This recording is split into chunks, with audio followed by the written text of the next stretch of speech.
आणि शिरूर लोकसभा मतदारसंघातल्या मायबाप जनतेनं बघितलं सातत्यानं बैलगाडा शर्यतीच्या बाबतीमध्ये ही भूमिका मांडत गेलो मान्य सर्वोच्च न्यायालयाच्या माध्यमातून। राष्ट्रपतींनी मंजुरी दिल्यानंतर तामिळनाडूमध्ये दिल्लीत स्पर्धा चालू आहे, कर्नाटकमध्ये स्पर्धा चालू आहे। दुर्दैवाने फक्त महाराष्ट्रामध्ये गेल्या 5 वर्षांपासून बैलगाडा शर्यत बंद आहे।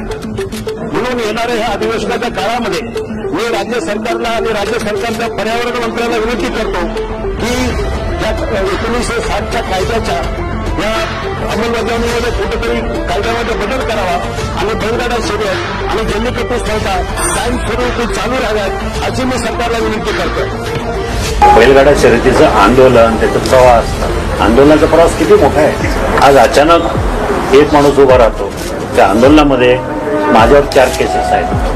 आंदोलन शेतकऱ्यांनी आंदोलन केले, इतके मोठे आंदोलन केले, त्यावेळेला हे कुठं होते। मी लोकसभेमध्ये प्रायव्हेट मेंबर बिल मांडलं जवळजवळ 4 वेळा, त्यावेळेला हे कुठं होते। यांच्या अंगावर एकही केस नाही, ते कुठल्याच आंदोलनात सहभागी नाही आहे। शेतकऱ्यांचा हा अपमान आहे। आमच्या दृष्टीनं राजकारण हा आमच्या जिव्हाळ्याचा प्रश्न आहे बैलगाडा, आणि याच्यात राजकारण आणू नये, शेतकऱ्याचा अपमान करू नये, एवढंच मला त्यांना सांगायचं।